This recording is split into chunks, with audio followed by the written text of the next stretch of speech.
This is Gilbert Gottfried, and this is Gilbert Gottfried's amazing Colossal podcast with my co-host Frank Santopadre and our engineer Frank Verderosa. Well, we had so much success with our recent Marx Brothers panel that we're trying something similar this week to mark the 60th anniversary of a TV series that made its debut way back in 1959, and a show we've talked about extensively on this podcast, a little program called The Twilight Zone. Author, screenwriter, trading card king, and former podcast guest Gary Girani has written extensively about the Twilight Zone, most notably in his essential 1977 book, Fantastic Television. He's also provided audio commentaries for the Twilight Zone Blu-ray editions on episodes including Living Doll, The Howling Man, Night of the Meek, Eye of the Beholder. Writer, editor, and author Nicholas Parisi serves on the board of the Rod Serling Memorial Foundation, dedicated to preserving and promoting Rod Serling's legacy, and is the author of a terrific, comprehensive volume on Serling's prolific career, 2018's Rod Serling, His Life, Work, and Imagination. And finally, Anne Serling is a teacher, lecturer, writer who has adopted two of her father's teleplays into short stories, One for the Angels and The Changing of the Guard. She's also the author of a very touching and enlightening memoir about her father, As I Knew Him, My Dad, Rod Serling. And now we all step into the Twilight Zone. Here we are. Hey, guys. Hello, everybody. Hey there. Hi, everybody. Hi, Anne. We're doing something different, too. We have Gary on Skype. We have Anne on the phone, and Nick is right here with us in person. Touching all bases. In the New York studio. And we've been sitting here, Anne, talking about favorite episodes. Well, Which is a great way to begin, actually. Yeah. So tell us something, too. I wanted to ask you something from the book, Anne, which is, I'm going to start off with something touching. You wrote in the book, in Twilight Zone reruns, I search for my father in the man on the screen, but I can't always find him there. Can you elaborate on that a little bit? Because it's really at the heart of what the book is about. Right. That black and white image is not the father that I knew. That's the man that the public knew. But the father that I knew was so completely different from that image. He was brilliantly funny, warm, just a kind guy. And I think people are intimidated by who the person that they see on television. I know my friends were, and then when they would meet him in person, it was so very different. Yeah, he really comes across as a funny person if you read the book. I mean, right, which he was. Although it must have been surreal, especially back then, coming face to face with Rod Serling, for someone who didn't know him. Yeah, because, I guess you would buy the image of the man from television. It would be like meeting Boris Karloff or someone, like, oh my God. Yeah, or Alfred Hitchcock, yeah. Or Hitchcock, yeah. Yeah. A friend of mine, we were going out to dinner with my dad, and she was so afraid to meet him because, as I said, she thought that he was going to be the Twilight Zone guy, and she was so surprised, and you wrote me, within moments, her impression was so very different from what she anticipated. Now your father was trying to carve out a meager living as I think a copywriter early on. Right. Right, and he wrote several scripts, but he was trying to make his mark, and Nick could probably speak to this with Sure. a lot of information. Right. Well, yeah, essentially copyright. He worked from radio, so he was writing continuity patter for DJs and things like that. And he was writing, commercials and endorsements and, things like that in Cincinnati, in radio in Cincinnati. But at the same time, he was writing his own scripts and sending them out and constantly getting rejected, as, most novice writers are. And Right. eventually he finally broke through. How many scripts did he submit before? He said he had at least 40 rejection slips, and I think that's not an exaggeration. He had at least 40 rejection slips from radio and television before he sold really anything, and it was much longer before he really broke through and became a real success. But before he sold anything, at least 40 scripts were rejected by TV and radio. How about You that? have to have a real thick skin as a writer, because you're going to get a lot of rejections, particularly if you're a fiction writer. I mean, you can try to squeeze in with nonfiction. It's a little easier. But fiction is very, very hard, and you got to get used to the rejections because it may take some time. But, you keep going because you have the love and the crazy passion for it. Mm-hmm. I just wanted to add that my dad did not set out to be a writer. Before he went into the war, his plan was to, when he went to Antioch College, to major in physical education because he wanted to work with kids. And as he said, the war changed all of that. He was so traumatized, as any vet is. He said that he had to get it out of his gut. He had to write it down. And that's when he changed to language and literature and became a writer. There was that one Twilight Zone, Death's Head Revisited, that takes place in a concentration camp. Right. And that was one of the few episodes where the closing narration said, a lesson not only to be learned in the Twilight Zone, but wherever man walks on Earth. It's very powerful.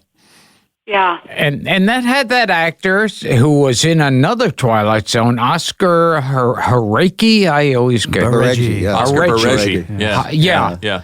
Yeah. He was in another Twilight Zone. There he played like the Nazi officer who revisits Dachau. Yeah, and He was very good as a Nazi, that actor. He played a lot of Nazis. Yes. While we're on the subject of Nazis, I want to move to... And he was a Jew. Yes, Also, he was. He's a German Jew. And what sitcom did your father hate more than any other sitcom? Oh, it was Hogan's Heroes. Yes. I found that in Ann's book, and it was very interesting. Yeah. He had a great distaste for it, for treating Nazi Germany with levity. Right. Any kind of humor he found that completely inappropriate. Yeah, clearly. And since we're talking about his war experiences and how it changed him, it was fascinating. I didn't know that he was almost killed by a Japanese soldier. Right, and saved by a friend of his who shot the soldier over my dad's shoulder. Yeah. Amazing. Right. And so the war changed him. I mean, there's something in your book, and maybe get the wording right for me because I'll piece it together sloppily. But something about a vow or a promise that he made to himself. I'm not exactly well, sure. that he would never harm anyone, or any living thing after he had this experience. Right. Well, again, like any vet, my dad was so broken by the war, and that was one of the most difficult things about writing my book was to read the letters that he was writing to his parents when he was still in training camp. And, he was 18 years old, and when I was writing those, my son was 18, so I had a real close-up look of an 18-year-old. And it was devastating to me to read these letters. I mean, it was like he was away at summer camp having no comprehension of what he was about to deal with. Do you think he had, you mentioned in the book that he may have suffered from PTSD for the rest of his life? Oh, not may have. Again, like any vet, he definitely did. He would have nightmares. He would have nightmares that the enemy was coming at him, and I would hear him screaming in the middle of the night, and I would ask him in the morning, "What's the matter?" And he would tell me, that I thought the enemy was coming at me. So it's so interesting that you mentioned that because my dad served in World War II, and he used to have those kind of nightmares too. I'd be in my room, and I would hear him crying in his sleep, yelling in his sleep. And I finally asked him, and he says, yeah, he was reliving some of those memories. So, yeah, that sticks with you forever, sadly. Right. They didn't have the help, back then, or the awareness of what was going on. So that there wasn't even the term PTSD back right. then. What was it? Wasn't Exactly. even shell shock or, and, Right. Right. Nick, can we assume, too, that this anti-war, this experience is what led him to write so many stories that were anti-war stories? Oh, absolutely. But I think I do clarify in the book that I wouldn't necessarily consider him completely anti-war. In fact, he said he wasn't anti-all war. He wasn't a knee-jerk anti-war pacifist.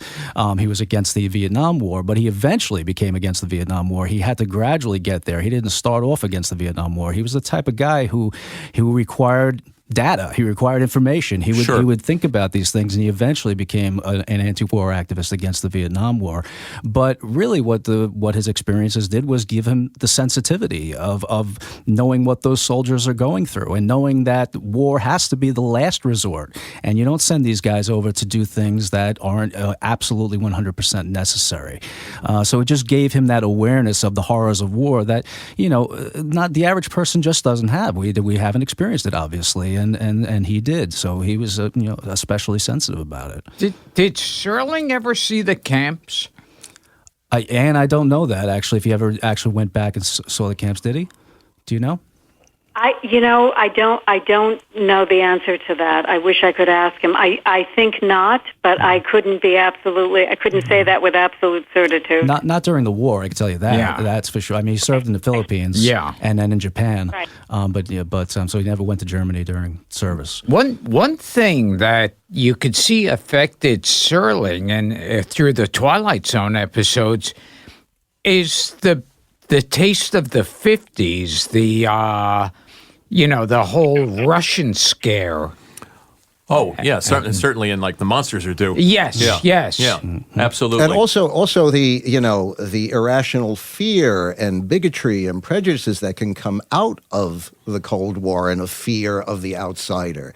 I mean, that episode was more about the monsters inside ourselves than whatever we have to be afraid of from out there. So, yeah, he definitely jumped into that, and the Twilight Zone wound up being a perfect platform for saying all these things.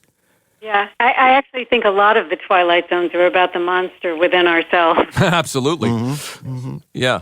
And there's a quote in the book that he called prejudice the evil of the world, or the evil of our lifetimes.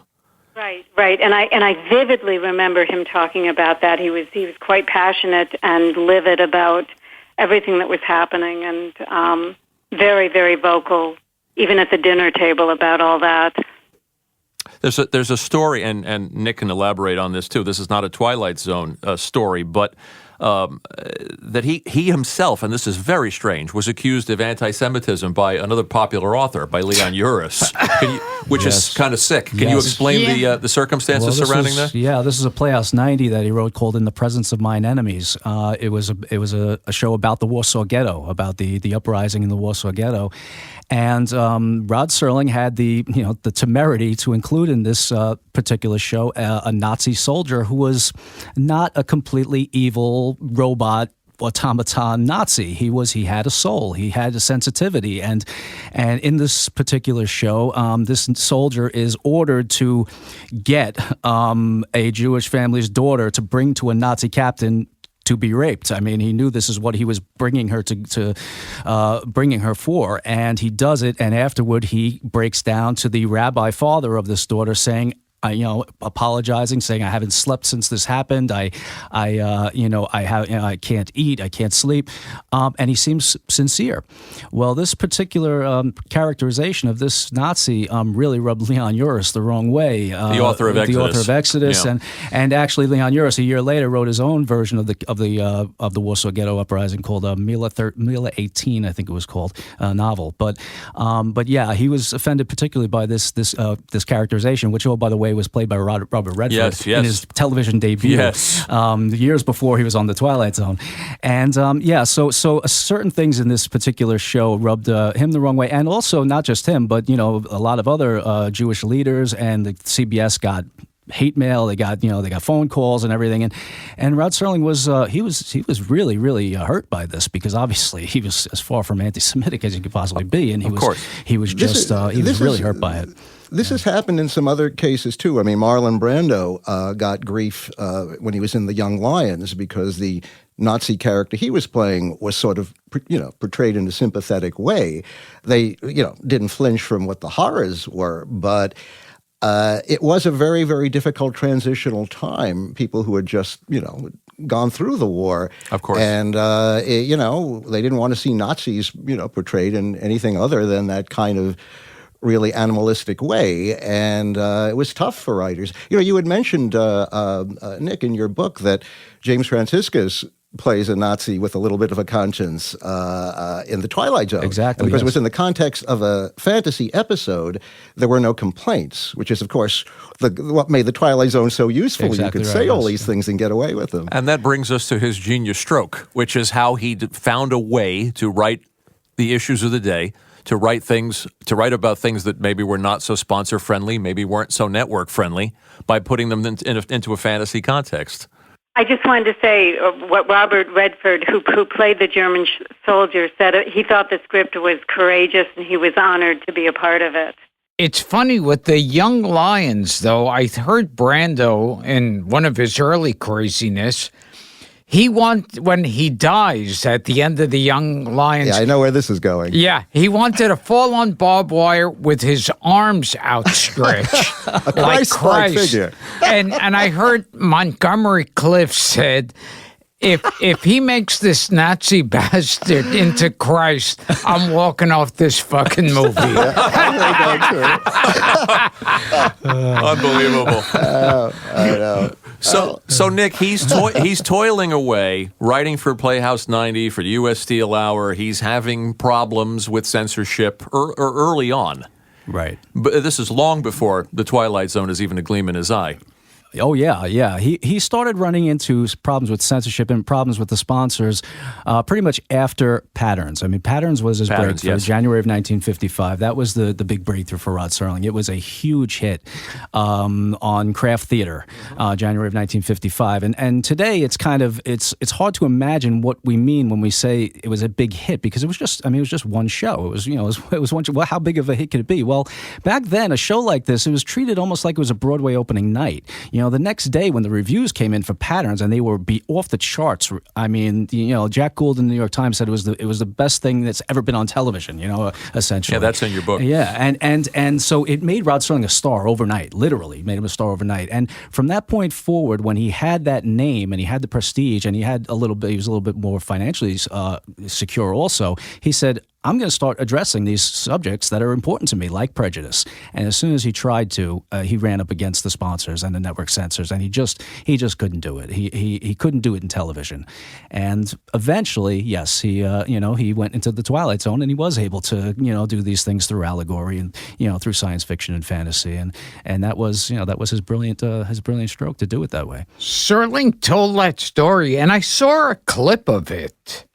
And that was where they did one show on TV that took place in a concentration camp, and they bleeped out gas chambers because they had gasoline. You know what he's referring to? The gas company was one of the sponsors, and they didn't want the gas of the gas chambers to be associated with their stoves. So as if anybody couldn't make that distinction. But Jeez. yeah, that's how bad it was back then. So Anne, your dad cleverly figures out that there is a way to get these stories written, to tackle prejudice and intolerance and anti-Semitism on network television.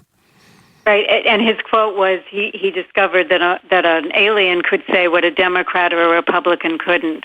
Yes, So profound. It's always interesting to me, was that all part of his master plan? Well, I'm going to come in with this fantasy show, and because there are aliens and flying saucers and pixies and all these things. Hey, they won't take it seriously, and then I'll be able to sneak in all of my major important messages? Or do you think that just kind of happened by accident? Because when you know, in his initial interviews on the Twilight Zone, there's this whole feeling of, yeah, I'm shying away from doing all these, heavy social kind of things. Oh, we're just going to be doing fantasy. But obviously, within fantasy, you can make all these points. So I was just curious how much of that was his master plan to begin with. Well, I don't think it was his master plan. I think it was the thing that you referenced about the gas companies and the sponsors. It was, I think that's probably stunned him that he couldn't write these stories without disguising them. And he was once quoted also as saying that it was a writer's job to menace the public's conscience. So he wanted to do it in the way that he could get it aired. Yeah, and not only that, I make the point in the book. I think that the idea that Rod Serling created the Twilight Zone and went to the Twilight Zone solely to do this to get past the sponsors is a little bit overstated. Okay. He did. He said it enough times himself to say that, yeah, that is one reason he did it. But the other reason he did it was he always wanted to do a show like the Twilight Zone. He loved science fiction and he loved fantasy. And back when he was writing, we talked about in Cincinnati, back in 1951, he was writing for a show called The Storm in Cincinnati, where he had a ton of freedom because it wasn't really seen by a lot of people. And he wrote a lot of fantasy and science fiction because he had the freedom to do it. So when he broke into network television, he didn't have the freedom to write science fiction and fantasy because it was looked at as a genre for 8-year-olds. It wasn't serious drama. Sure. A serious writer would not write science fiction and fantasy. So, but he always had it in the back of his mind that he wanted to write science fiction and fantasy. And once he had these problems with the sponsors and he had a name for himself and CBS gave him the opportunity to do his own show, he said, all right, well, you know what? I'm going to do that science fiction show I've always wanted to do. And oh, by the way, I'll probably be able to get away with some of the stuff that I've been trying to get away with in regular drama if I do it in this science fiction and fantasy context. So he had a real kind of have your cake and eat it too relationship with the Twilight Zone. It was the best of both worlds for him. His luck would have it. Yeah. One thing Serling said in an interview, and I thought when I first heard this, I thought it was him being sarcastic. And then they actually showed a clip of it, and he said something like, it's very hard to build a feeling on TV when you're interrupted with rabbits dancing with toilet paper. Yeah. And they actually showed this cartoon with rabbits and toilet paper. It's an actual commercial. Yeah, he wasn't kidding. Something in your book, maybe it was in Ann's book, where I just found it depressing. It was like he almost had to apologize for having this vision and having this insight, where he was saying, that he had to pretend that he had no desire to educate or enlighten. Right. Yeah, you might be talking about the Mike Wallace interview. Yes, that's what I'm referring to. Yeah, where he because Wallace was dismissive of the genre. Yes, and he's kind of what Gary was talking about he kind of was backpedaling from I'm not going to do any real social commentary on this show. It's not that kind of show. And he knew he was going to. Well, that was clever. That part of it is calculated. Yeah. Now, We should also mention that the whole idea of why science fiction, fantasy, all of this stuff was held in such low regard during this period. I mean, you think about it for a second, my goodness. Jules Verne, H.G. Wells. H.G. Wells wrote War of the Worlds. We've been talking about using science. Well, that was his way of attacking the British imperialism, saying, how would you like it if someone came in and took over this way? So science fiction actually had a very proud history. But at this moment in time, with the greatest generation kind of in charge, people who had a very, very tremendously real sense of the real world. They survived the Depression. They fought in World War II.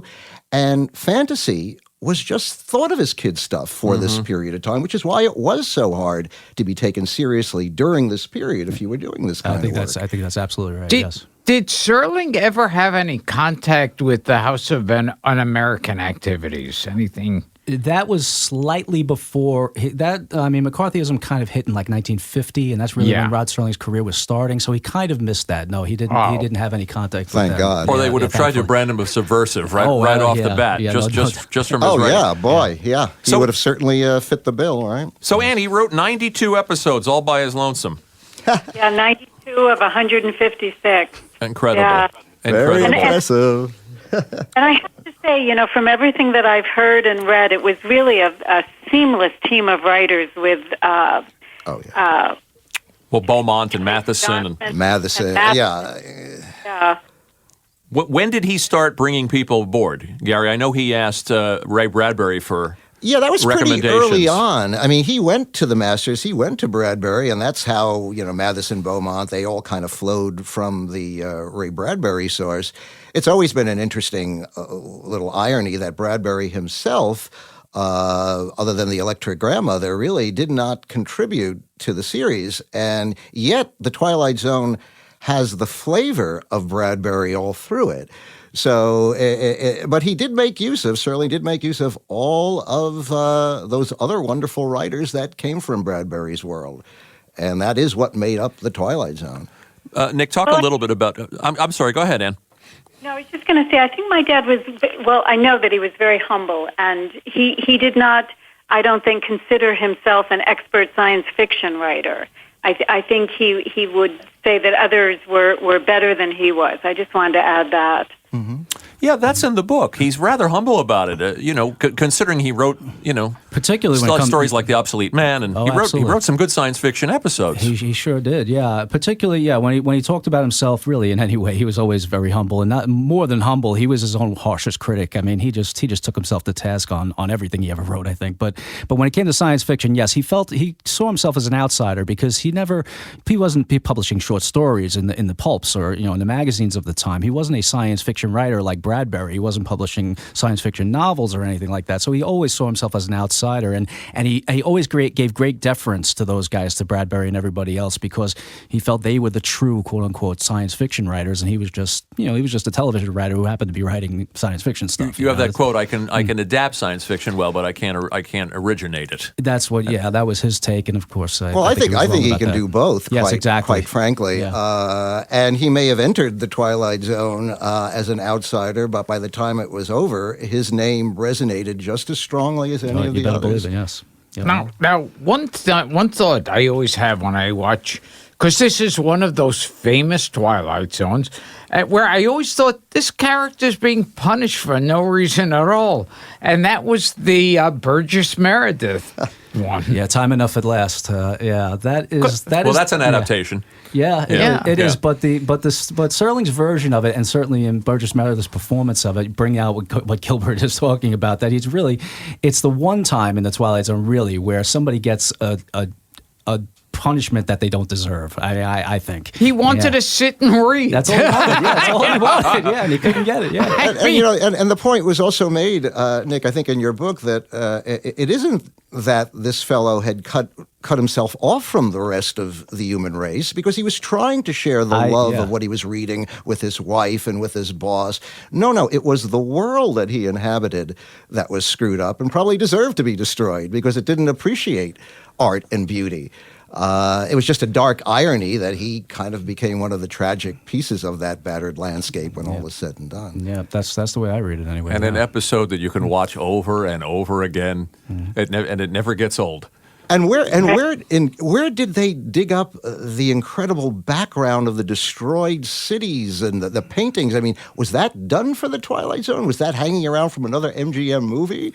It was an amazing set. The one set that you're probably thinking of, the most famous one, where he's standing there amidst the rubble of the libraries and stuff. I believe that was an MGM set, and in fact, I think it was reused in Back to the Future. Believe it or not, where the clock tower was. I think that's the same set of those steps going up to the pillars and everything. Yeah, I believe that's the same set. But other things I think were probably backdrops and you had those wonderful backdrops with destroyed bridges and smoking buildings. And I'm going, was that from The World of Flesh and the Devil, which MGM put out? But it wasn't. No.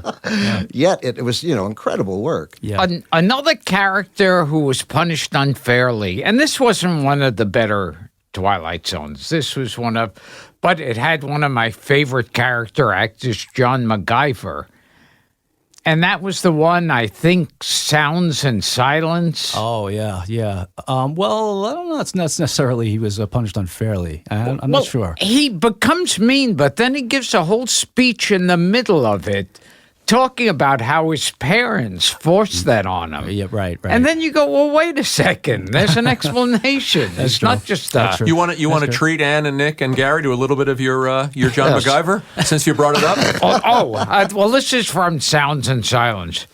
and I was a child, everything we had to be quiet. Everything we had to whisper.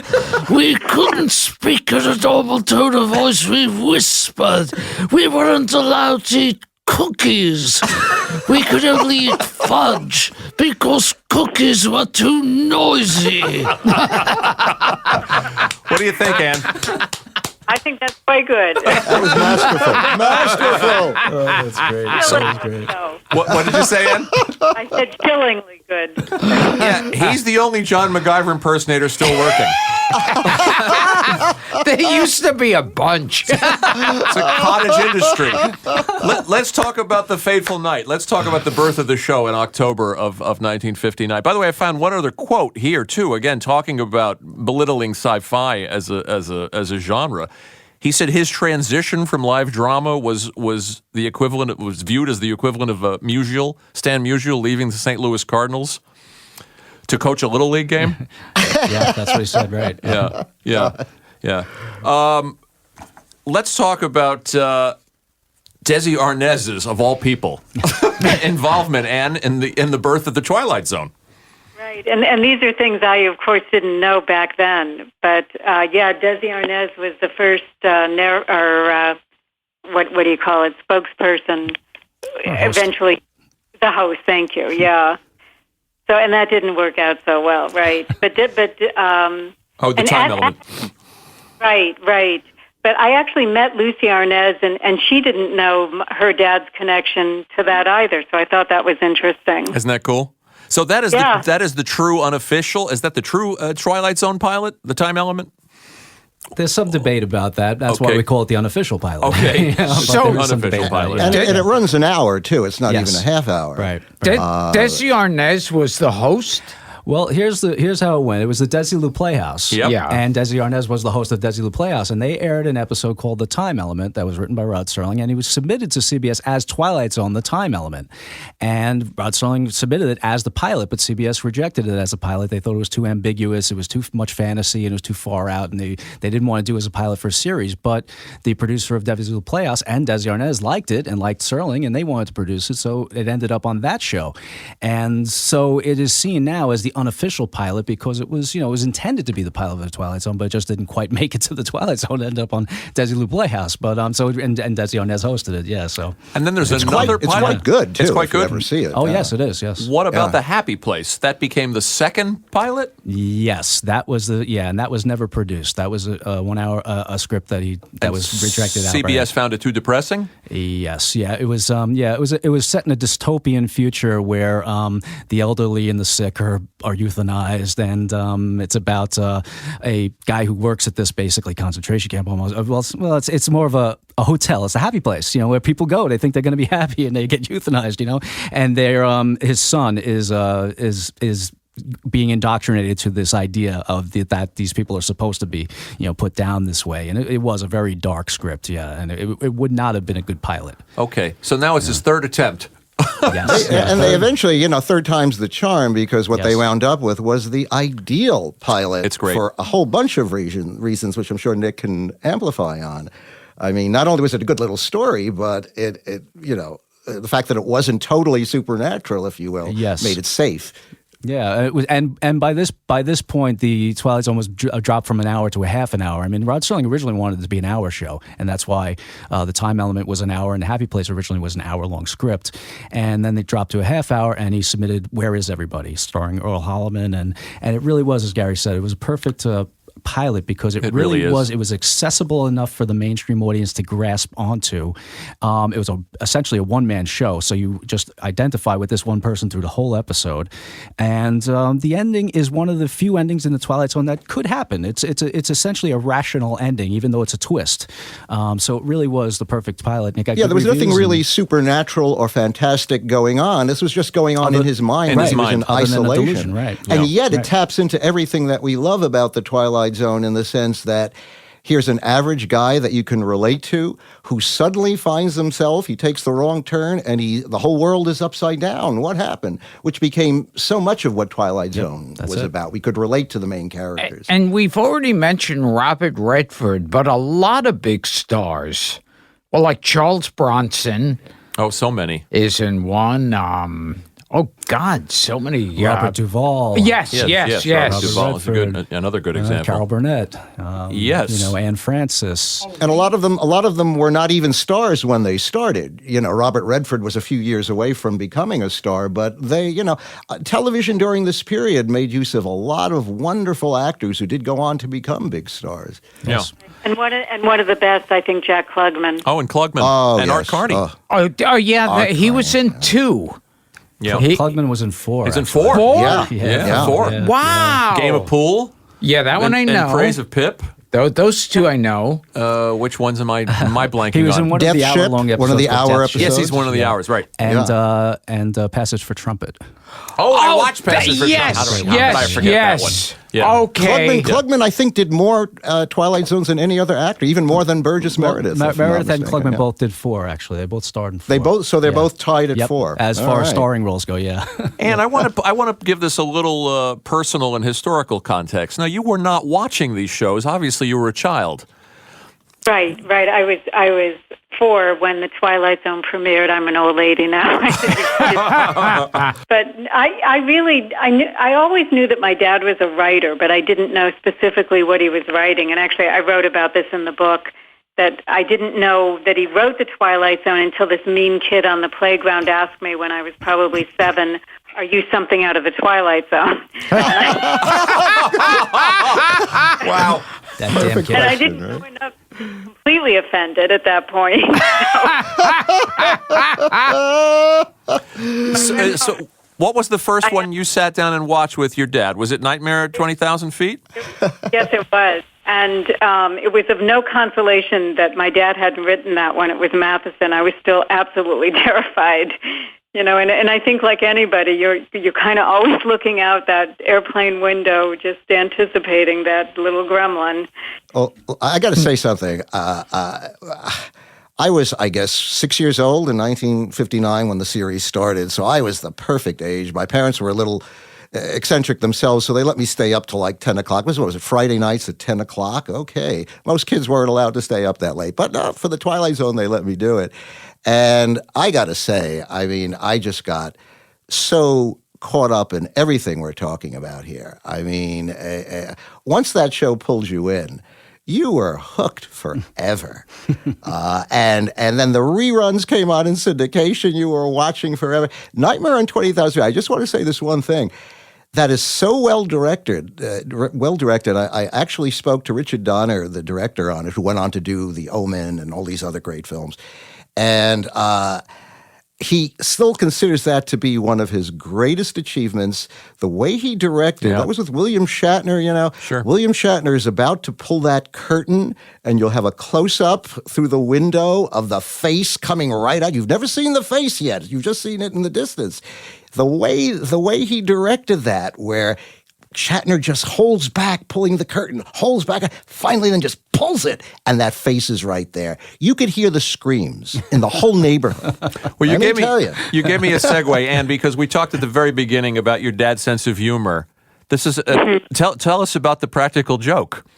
I just want to revisit one thing that was just said about being so young watching the Twilight Zones. It's really been amazing to me, the people that I hear from that watched the Twilight Zones as kids, and they've written me very personal things about how they had tumultuous childhoods or abusive childhoods, and how they thought of my dad as their father and what an important role he was. And this is from kids and people who decide to go into writing because of my dad. So it's been some really poignant things that I've heard from people.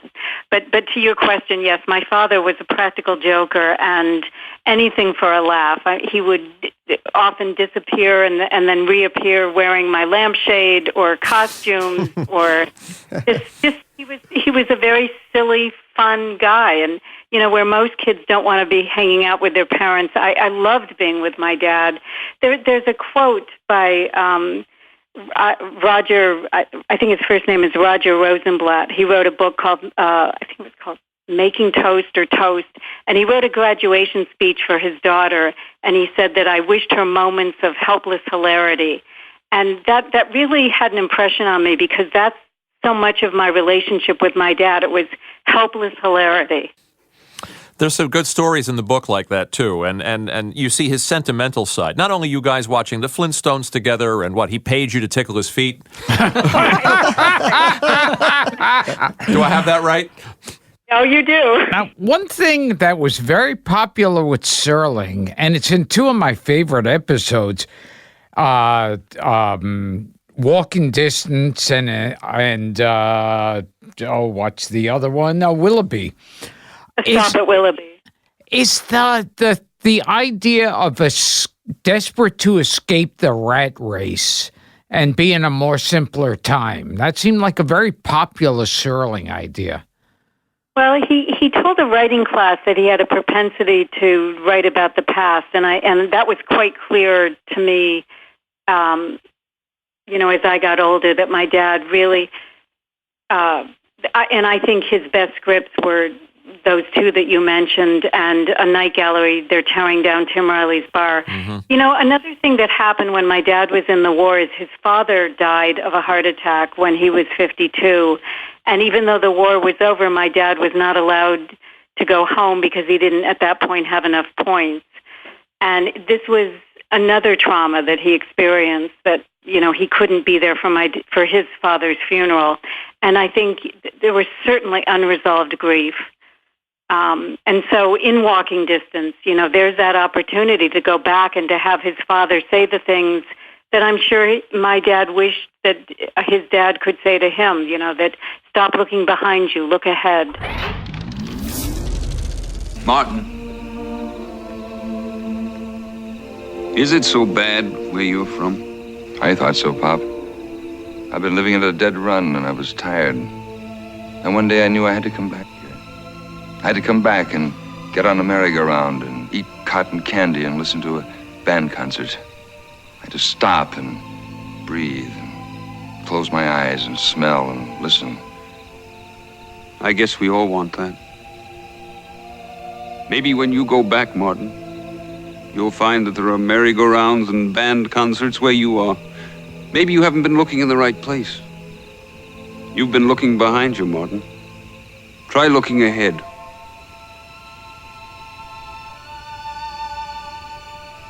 Maybe. Goodbye, son. Goodbye, Pop.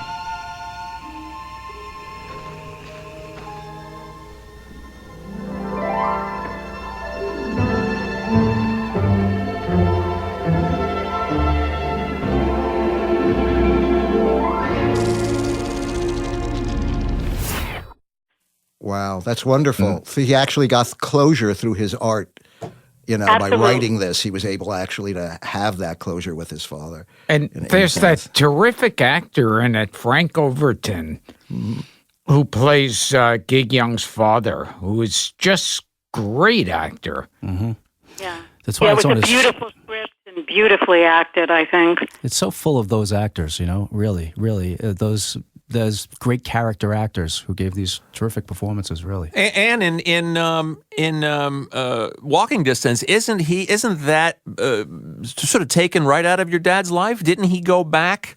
I forgot the name of the part. He'd walk through the streets, and there was a recreation park with a bandstand and a carousel. It was absolutely his imagined journey backwards. Every summer my dad would go back to Binghamton and drive by Recreation Park and see the carousel and drive by his house, and this definitely was autobiographical. And by the way, that carousel is still there. That's exactly what I was going to say. Yes, and I watched it recently, and they're so sloppy with editing. There's a whole ending that is so nice. Oh, you mean the local television station that ran it? Yes. Yeah, they cut him up. Because the ending is he goes back to this soda shop, and now the price of chocolate soda is much more. And when he tries to get up off the stool, he goes, "I guess these stools weren't made for a bum leg." And the guy says, "Get that in the war." He tells him that he hurt himself on the merry-go-round, and he says, "Oh, they tore that down." And he goes, "A little late for you," and he goes, "Yeah, late for me." That whole section they cut out. That's horrible. And my it's God. such a powerful moment. Terrible. Yeah. It's a poignant piece of television. And Gig Young is amazing. Yeah. And it's got Also, we should mention a spectacular score by Bernard Herrmann. gonna who was say one that. one of the many great composers who worked on the series. And that particular episode may be Bernard Herrmann's most impressive work. on the show. And Serling himself loved that score. In fact, to the point where he wrote to Bernard Herrmann and told him how much he loved that score and wanted to know if he could get a recording of it. And Bernard Herrmann wrote back to him and said how rare it was for a writer to write to a composer and compliment his work. It was just like unheard of. And he said, "Of course, I'll find you a recording of it if I can, And one, going back to In Praise of Pip, we had one of the we actors. had Billy Mooney. Yeah. Yeah. And I wanted to say, and I said to the boys before you came on the line, we've had 7 people on this podcast who were associated with the original show, which we're proud to say, That's wonderful. including Richard Donner, who Gary just praised, There but you also go. Billy Mooney from those 3, from Good Life, Long Distance Call, and Pip, George Takei, Right. Barbara Barry, Julie Newmar, John Aston, Joyce Van Patten from one of the hour-longs, and Orson Bean was here Oh, really? from Mr. Beavis. Oh, Beavis that's himself. right. That's right. And I always forget who's there was an actor in it with him. William Shallert was the cop. We almost had him. Oh, yeah. Yeah. That would have been Oh, that would have great. been great. Yeah. He passed And away. Carol Burnett, too. Of course. Now, I seem to have a memory that the Carol Burnett one, they put a laugh track into. Originally, That's there correct. was, yes. And now that it's been subtracted, I believe, it's no longer in the versions that you will see. But originally there was, and as a child watching it when it was first, it totally confused me because I knew that laugh tracks were on situation comedies and things. They weren't on the Twilight Zone. So years later, we found out, of course, that was a pilot for another series, which would have been a comedy series, so the laugh track would have been appropriate. But there it was on the Twilight Zone, 'cause it- confusing a lot of people. It was so weird on the Twilight Zone. One of the things I love in Walking Distance is his nod to Ray Bradbury. Yeah, one of the with streets reference is to the- also Mickey Rooney, because that was on the old MGM lot. Yep. And since Mickey Rooney's Andy Hardy house was there, that was another little connection, in joke. Yeah. Nick, I read, I think it was in your book that, and you said he was his own harshest critic. Was he sharply critical of his storytelling in that particular episode? Yes, in that particular episode, believe it or not, he loved it when it first aired. I think I point out in the book he wrote very glowing things about that episode when it first aired. But as time went by, he became dissatisfied with it, primarily because of some structural issues. He thought that when the Gig Young character Martin Sloan meets his parents, it happens too early in the episode, and it wasn't as emotional as it should have been. He felt after watching it so many times that he should have saved that for closer to the end when it could have made a bigger emotional impact. Whereas he says, Gig Young goes back and he sees his parents, and it's, he should be devastated, or he should be really, really affected by seeing his parents again for the first time in so many years, and he's kind of not, and that bothered him. But I think he again was being overly critical. I think it's a beautiful It was also his students who were pains in the necks and would always be criticizing all of it, and they kind of turned his head on that. I remember reading about that, thinking, no, this is a beautiful episode. And some of the other points that the students were making, I just disagreed with. Yeah. The little old fella behind the counter who isn't reacting strangely to Gig Young's odd I always figured that's because people from this era were just gentler and nicer and didn't want to embarrass you. Yes. And that also just played perfectly to show the difference in the two different time periods. So, and work what for me, what folks. Gary's referring to is Rod Serling taught. He taught at several different places, but he taught at a school in California, right? Shortly before his death in 1975. I forget the name of the school, but a lot of those lectures have been included as commentary tracks on Twilight Zone episodes. So you hear what the students are saying about these episodes. And Rod Serling was very sensitive to allowing them to criticize his work. So he would let them take these shots at him, and invariably Rod Serling would kind of take their side. Yeah, you're right. I should have did this. I should have done that. And sometimes I think he was being a little overly, critical. Harsh on himself. He did say that he felt he learned more from them than they were learning from him. Wow. Interesting. And jumping ahead a few years, he didn't want to do Night Gallery, I heard. Well, he did initially, but then when he realized it was going to be a completely different animal and he was not going to have the creative control that he had with Twilight Zone, and the Jack Laird, wanted all this horror, and that was not what my dad envisioned at all. Again, he wanted to tell meaningful stories that gave a message, and he was disappointed. But that said, again, that episode they're tearing down Tim Riley's bar and others were really beautiful scripts. Yes, that's a beautiful one. Well said. Yeah, well said. The best of the night galleries, and usually just because they let Serling do his thing, and they were just wonderful episodes. Did he do Messiah on Mott Street? That's my particular favorite. And yes. The Edward G. Robinson. That's my favorite. Yeah, it's a great one. Yes, I love that one. Yeah, that was another great one. And there were really good night galleries. I mean, I know the show sort of has a reputation of just being a bad Twilight Zone, but there were excellent episodes of that show.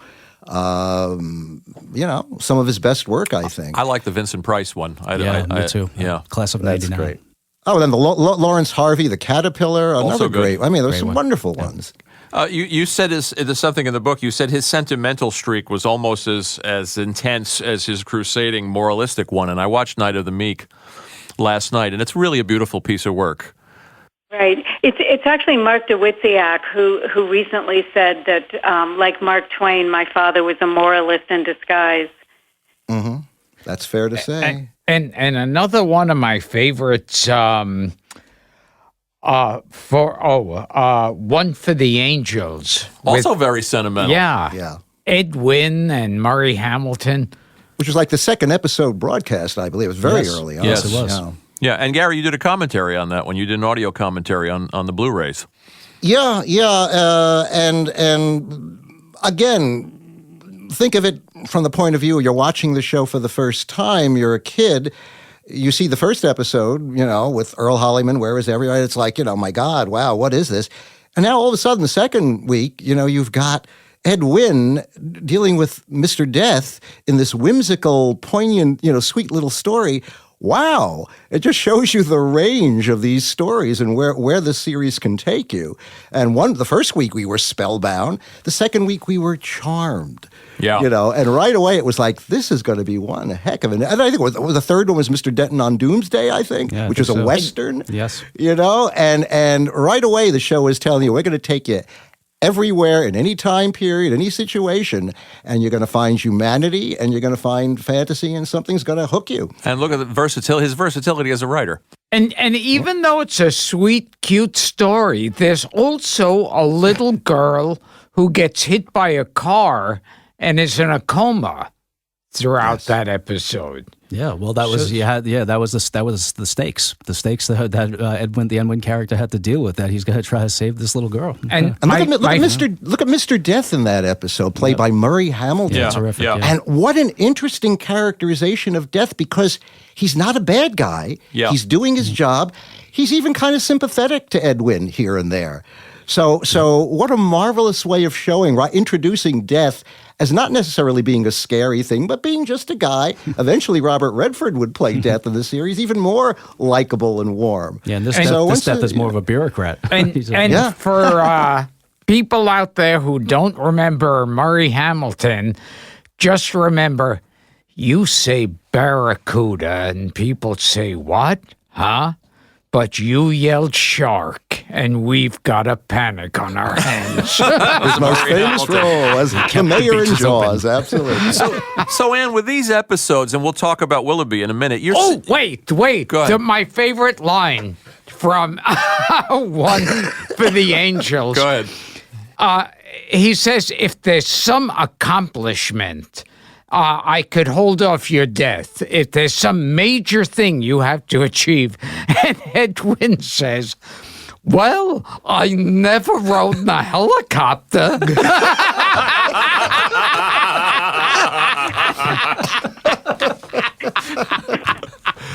They have a nice byplay. I mean, the writing is wonderful, but, again, the casting of this show. Yeah. Right. I mean, within an inch of its life, every single part is just, especially in that first season, Gary.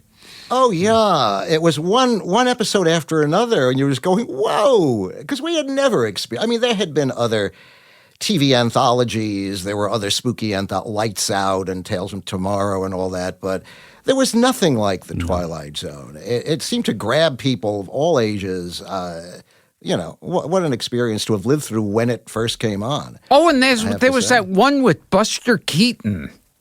Oh, that was sure. like a silent episode almost for a while, right?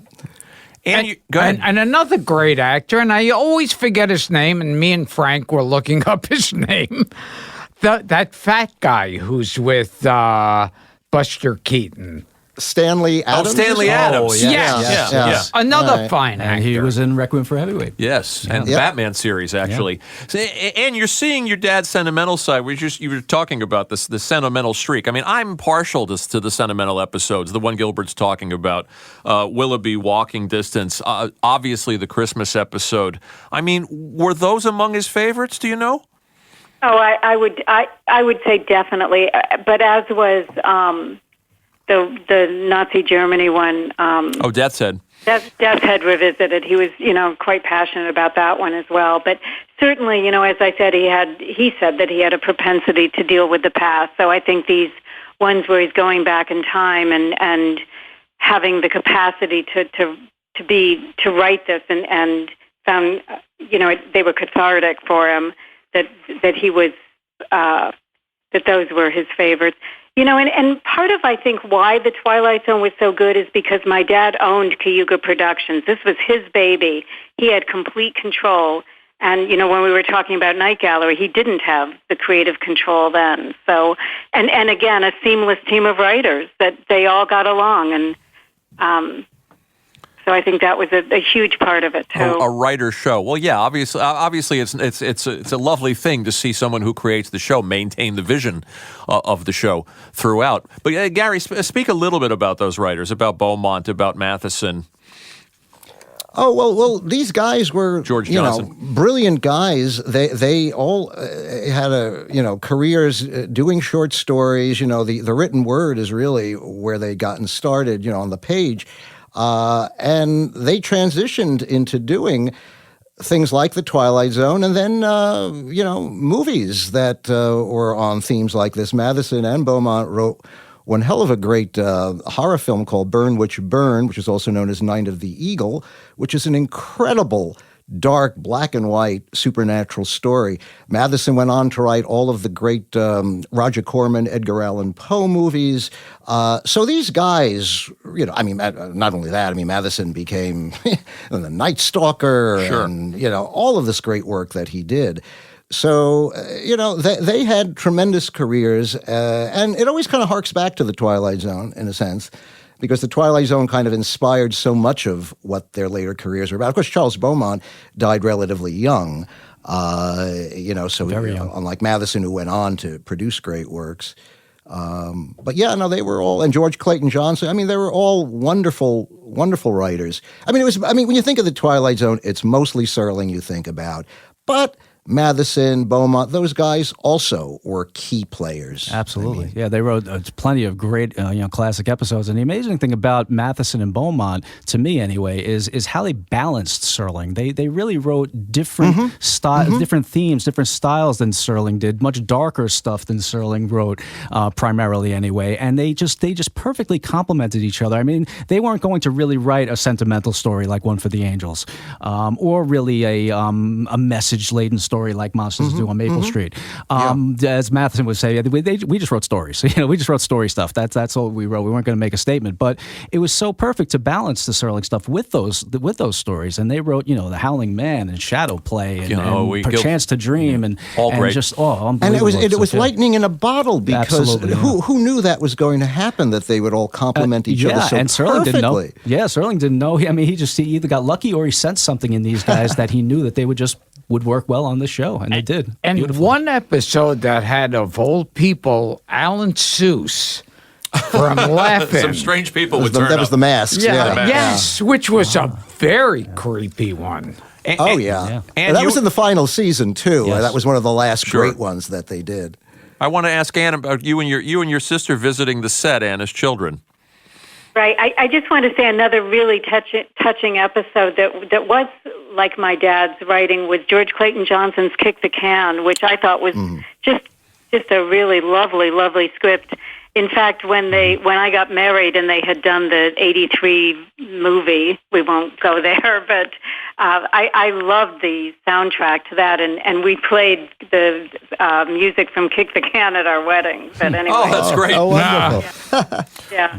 But yeah, my sister and I, my dad took my sister and I to the set, and we were clueless where we were, and all I remember was a set of stairs that went nowhere, and holding my dad's hand, and but I really wasn't tuned in to, well, this is where, Dad, all his writing occurs, or that's the end product, but... It's a good thing you weren't there on one of the days where William Tuttle's monsters were running around. You could have scared the heck out of you, right? Or If you had been Tina. there for Eye of the Beholder, you would have been in trouble. Right. Or to serve man. Or To Serve Man, right? Talk to Tina. Or talking. The doll. Or living doll. And your dad passed when you were only 20. Right, I just turned 20 about 2 weeks before. So, yeah, it was, and we knew that this open heart surgery was it was so new back then. Today, he would have survived, but back then it was a brand new surgery. But we were all very optimistic that he was going to pull through, and he wanted to do a Broadway show, and he was very much looking forward to future works and grandchildren and the whole bit. So certain biographers that write about how dark my dad was and depressed, it's not true. He was very optimistic. And And that's in part why I wrote my book, to set the record straight about who he was. And it was with Serling, though, I don't think I ever saw a clip of him or anything where he didn't have a cigarette in his hand. Yeah, well, like his dad, he was a terrible smoker, and he tried to quit numerous times. In fact, I wrote this in my book when he was taken to Strong Memorial Hospital by ambulance from the hospital here, and he was so addicted that he convinced the ambulance drivers to pull over so that he could get out and have a cigarette. And at one point, they were all standing outside the ambulance having a cigarette. Oh, my goodness. Yeah. Wow. My sister and I would throw his cigarettes in the fireplace, and he did try to quit. And when, it was after he died, I found packs of cigarettes hidden away behind his file drawer and just anywhere he could hide them. I think today, though, he would have quit. I think, with all the pressure, because he was also very active. He loved to play paddle tennis, and back in the day, everybody smoked. It was almost like automatic, and slowly people began to realize, whoa, this is really dangerous. I mean, so he got addicted to it, and at an early age, like so many people did. Well, one of the fascinating things about your book, Ann, is that because you lost him at such a young age, that your book is in part about piecing together his life. You finding the photos, you finding the letters, you basically filling in the past. It's really rather touching. Well, thank you. It was interesting because, and a huge part of this book was coming to terms with my grief about losing my dad. And I gave an early reading at the Paley Center before the book was published, and a woman came up to me and she said that after hearing me read, she knew that she'd be all right. Her dad had a terminal illness. And I was so touched that, my book something I had written had this impact on her, and I couldn't even speak to her. All I could do was hug her. But I've heard from a lot of people, everybody deals with grief and how they related to that aspect of it, because I think people are hesitant, and I was certainly hesitant. How open do I want to be? But I was so devastated when my dad died. I felt like I couldn't breathe. I couldn't move on without him. So, and I know I'm not unique to that. People feel that. It's beautiful to read about, which is, again, why I want to recommend your book. I mean, not only to Twilight Zone fans, but yes, for anybody that's going through that experience. It's beautiful to watch you piece his history together through the letters and the photos and watching and reading his work, finding the scripts and watching the Twilight Zone and watching and going back and gaining a greater understanding of the man through his work. Yeah. Well, thank you very much. It's beautiful. Thank you. Yeah, I want to ask everybody about... I have this question for Nick. How did he come to be the narrator in the first place? Because I know Orson Welles was... Well, that's actually considered. Well, yes, but that actually is a bit of a myth that I think I hopefully busted in the book. It's a myth. Yeah. Well, I'll tell you, it's kind of half true. Well, how it worked was, I mean, Rod Serling wanted to be the narrator. I mean, he always did. Rod Serling, as Ann will attest to, he was a bit of a ham, and he did like to be on camera. He did, no matter how much he protested and everything. He did like to be on camera. And so in the first season, he was an off-screen narrator. He wasn't seen on screen during the first season. It was just the off-screen narration and closing. And it wasn't until after the first season that CBS then said, hey, if we have an on-screen narrator, maybe it'll, give us a little excitement, boost the ratings a little bit. Why don't we go see if Orson Welles is interested? So it wasn't until after the first season, actually, they said maybe Orson Welles could be an on-screen narrator. And Rod Serling was actually booked to go fly to London and meet with Orson Welles to discuss being the narrator. And I'm not sure if he ever followed through with that, because I think what happened is that they eventually realized, we're probably going to have to pay Orson Welles, I think. He might want some money for this gig. I think that would definitely be a good guess. Yeah, and they were trying to cut the budget. They were constantly trying to cut the budget. So I think what ended up happening was Rod Serling said, I'll do it. And they said, all right, let's let Rod do it. And he did it. And it was well, we can't imagine it any other way. Exactly. Well, it's so interesting because his voice already in season one kind of dominated. You already kind of knew. Yeah, so how could you replace that? And correct me if I'm wrong, but my memory is, even in season one, it was always, and now Mr. Serling, and he would introduce the trailer for next week. Yes. So he was on camera. So he was on camera, yes, after the episode was over. But that was just during the first run. So when I was watching the show, obviously, in the late 70s, early 80s, I never saw in those. Syndication, right. Syndication, They never have that. Saw those, yeah. And I just thought there were 2 episodes, at least, with the actor George Grizzard. One of them had to do with the love potion. Yes, there are the 2 episodes. Yes. There's the half-hour love potion one, and then there's the hour episode in his image.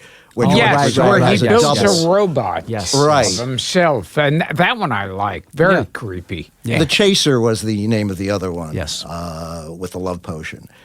George Grizzard usually played neurotic characters, and he was good in both of those parts, I thought. And who were your dad's favorite actors in interpreting his work? You said in your book Klugman was one of them.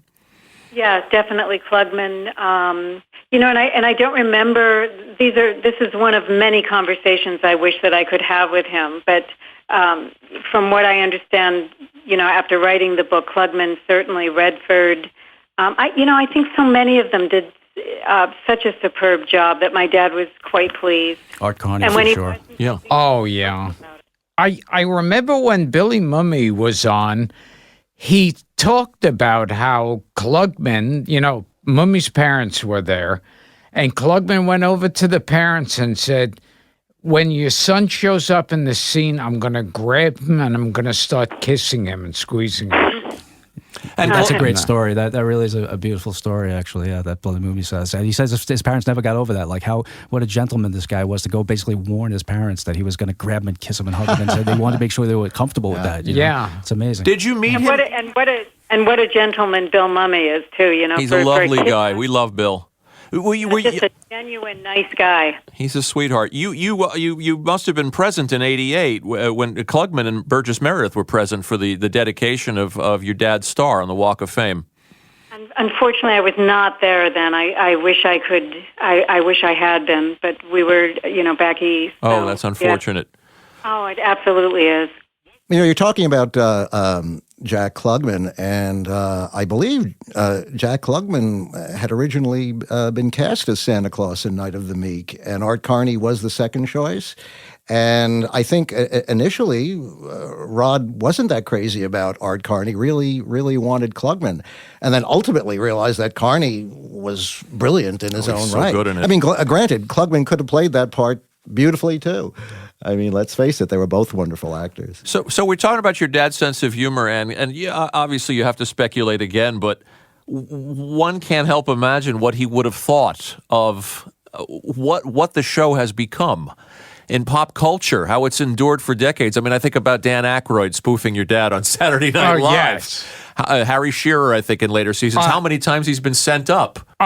Semi-regular characters on The Simpsons. Those two Martians. Oh, Kodos and Kang, Yes. Kang and Kodos. And in one of the Naked Gun movies, the actor from that particular episode runs across the screen and yells, "To serve man, it's a cookbook." Oh, what's his name?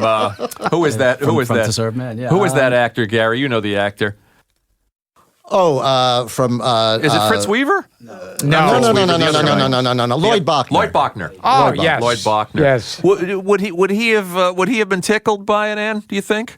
Oh, I think beyond tickled. He would have been stunned that that it survived all these years. But again, my dad dealt with human issues, and I just wrote this to somebody today that times change, but people don't change, and we're still dealing with these things. My dad was so passionate and vocal about like prejudice and mob mentality, and I mean, look at our current administration. It's of course, just so divisive, and so again, that's I think a huge piece of why it has survived all this time. But yeah, my dad would just be saddened in some ways, because we are still dealing with all this shit, but just honored that he's remembered after all these decades, because he didn't think he would be.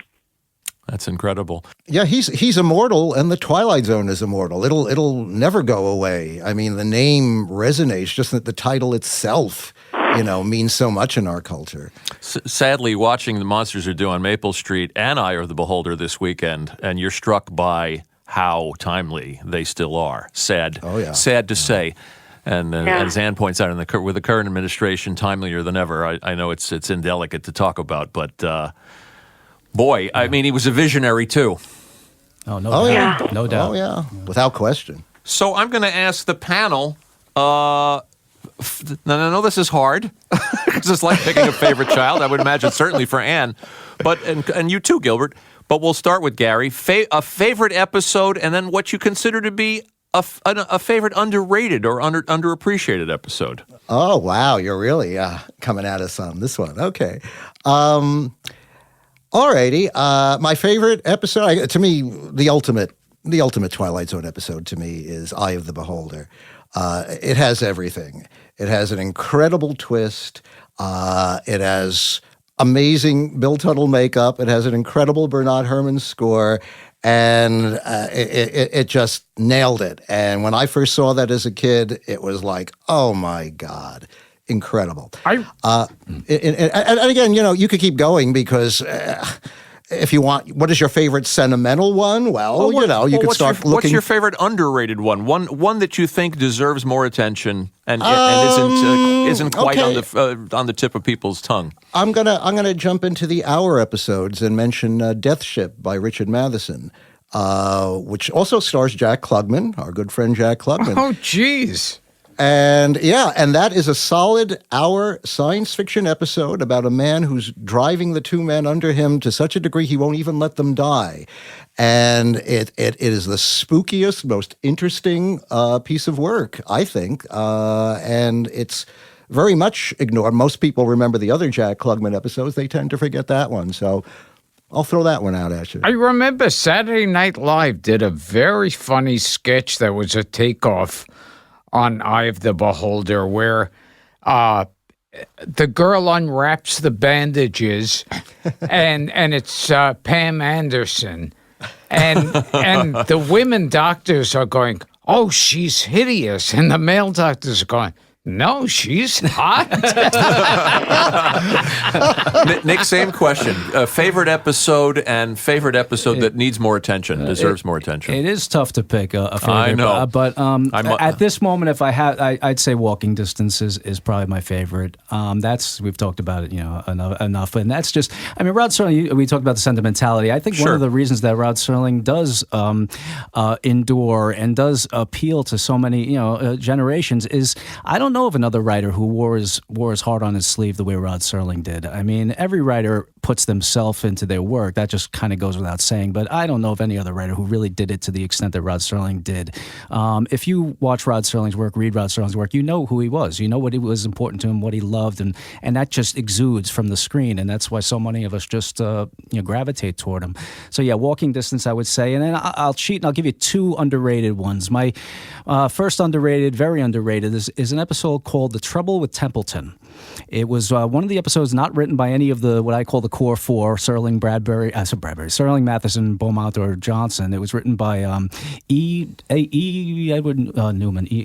What's the Mad Magazine character? I forget it, but it's written by somebody else. And it's a very Serling-esque episode about an actor who goes back. He's trying to go back in time to his glory days. I remember that one. Who's that actor? Who's that? I'm so terrible with actors' names. God. I can't remember the Gary writer's name on this one. Oh God, Gary, who's that? We'll keep talking. Gary will find it. Yeah. He was a movie actor from years ago. I can't think of his name. And the beautiful, and Sidney Pollack is in this episode. He plays the director in this episode. But the beautiful thing about this one is that the past rejects him and sends him back. Basically, his friends from the past send him back because they know he doesn't belong there and say, "Go back to your own time. You live your own life, live in the present." And I love that one. And the other one that I would give you, and it's I think most people do think it's a good episode, but I don't think it gets enough credit, is Shadow Play by Charles Beaumont. Shadow Play was probably my favorite episode for a long time. For several years, I would have given you that as my favorite episode. And it's about a guy who is continuously executed on the electric chair, and it's a dream. It's a recurring dream, the nightmare that he's having about being executed. Dennis Weaver, exactly. Who's great in it,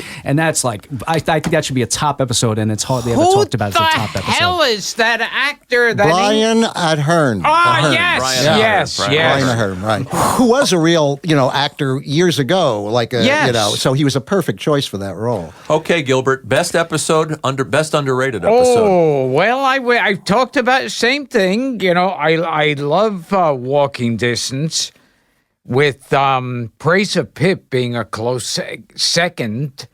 But there's so many great ones. It was, I remember when, Frank called yesterday and said, pick out 4 episodes. You just kept texting me for hours. Yes! Dead Set Revisited. One for the Angels. They just kept coming in. I just kept Howling going. Man. Yeah, I kept going, wait. No, this one's.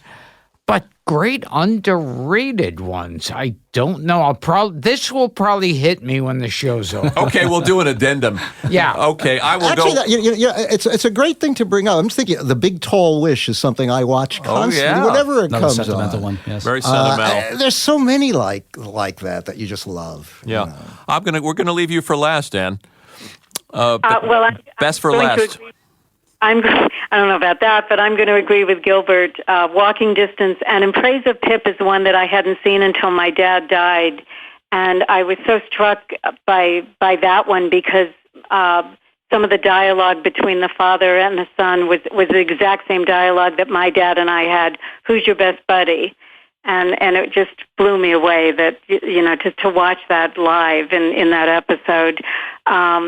Underrated. Even though I've had all these moments while you guys were talking about it, I'm still trying to come up with one. So hit me later with that one. Well, this is good. We'll have something for the fans to look forward to. We'll put it up. I'll be the one that picks Time Enough at Last as my favorite episode. It's tragic. But it doesn't have a false note in it, and for an underrated episode, a tie 100 yards over the rim, which I think is just a perfect episode. Yeah, it's a great one. And I like the time travel ones. I like Back There, the John Wilkes Booth episode, with Russell Johnson. Yeah, and with one hell of a Jerry Goldsmith score to go With Jerry along Goldsmith with it. music. Yeah. Tell us about the foundation, about the you're on the board, as is Nick. Right. Well, it was started by a group of people that my dad went to school with, and it's to remember my dad's legacy. Helen Foley was my father's teacher, and actually she was the one who began it. So, yeah, Nick, you want to chime in here? Sure, and it's been going strong since 1985, I believe, when Helen Foley started it, mid-'80s. And we're going to have an event this October to celebrate the 60th anniversary, right around the exact actual 60th anniversary. October of this year. In Binghamton, which is his adopted hometown, October 4th, 5th, and 6th. We call it Sterling Fest. It'll be the TZ at 60. And tickets will be on sale soon, and you can go to rodsterling.com to check that out. Gary, this is an obvious question, but what makes him great as a writer? Oh, well, yeah, everything we've been talking about. I mean, you're talking about a man who felt very, very deeply about things. To use one of his words, he had a hunger, and that is very clear in everything he's ever written. Nothing is written casually. There's total commitment. So you have heart, soul, and intellect at work. And with the Twilight Zone, the imagination, the fantasy angle on top of everything else. That all added up to one of the greatest writers we've ever known, period. I mean, what else can I say? Would you agree with that, Ann? I'm a little biased, so yes. Let's plug these wonderful books because they're all terrific. I'm going to start with Gary's first book, Fantastic Television, which remains a Bible and a must-have from way back in 1977. Yeah, I wrote that back in 1976 because at the time, my best friend and my late writing partner, Mark Carducci, we wrote Pumpkinhead together. We were kids who grew up loving this stuff. And we used to sit around. We'd be waiting for the bus to pick Mark up, take him home and all that. And we'd be sitting around on a stoop. And we would play a game called Remember the One. Remember the one with Agnes Moorehead fighting the little spaceman? Remember the one? And these were all the different episodes of Twilight Zone and some Outer Limits or whatever. And it was just our memories. These things were not written about in books or anything. And that's when I said, I've got to write a book for the first time that puts all these shows together so we can remember them and discuss them and talk about them. So that's what Fantastic Television was. I'm very proud of it. It was the first book to deal with the subject way back when. And I've done other books over the years, top 100 horror movies, science fiction movies, books about the film industry and the television industry. And I'm currently doing a documentary about a great composer, Billy Goldenberg. Billy Goldenberg composed all of Steven Spielberg's early television work, including the Night Gallery 2-hour pilot. And Billy's an amazing composer, and I'm very, very happy to be doing that. So that's kind of what I've been up to in that area lately. Okay, and Nick's wonderful book, and it's about a lot more than the Twilight Zone. It encompasses the entire career of the man. Yeah, it's the first book that actually covers his entire career in this way. It covers his from the very first produced teleplay that he had in 1950 all the way through the end of Night Gallery, and it covers them show by show, series by series, and nobody had done it in this way before. I mean, when I started this book, nobody had even really had a complete list of everything that Rod Serling had written that had been produced. There was every list that was out there was missing things, had gaps and errors and whatever else. So I really wanted to try to set the record for what Rod Serling wrote that was produced on radio as well as television and feature film and everything else. And so it just covers absolutely everything that he wrote. It's a tome, and it was an absolute pleasure to read. Thank you. Yes. Last but not least, Ann, your memoir, which made me tear up. Obviously a different take on the man from a very, very personal standpoint. And as I said, it's filled with photographs, his letters home from the war, which are fascinating to read. Funny stories. You really get an insight into the man behind the artist. I can't recommend it enough. Oh, thank you. Well, it was a joy to write and decades to do it. I had started another book a few years after my dad died called As I Knew Him, and I hadn't dealt with, I'm sorry, In His Absence. The one that was published was As I Knew Him.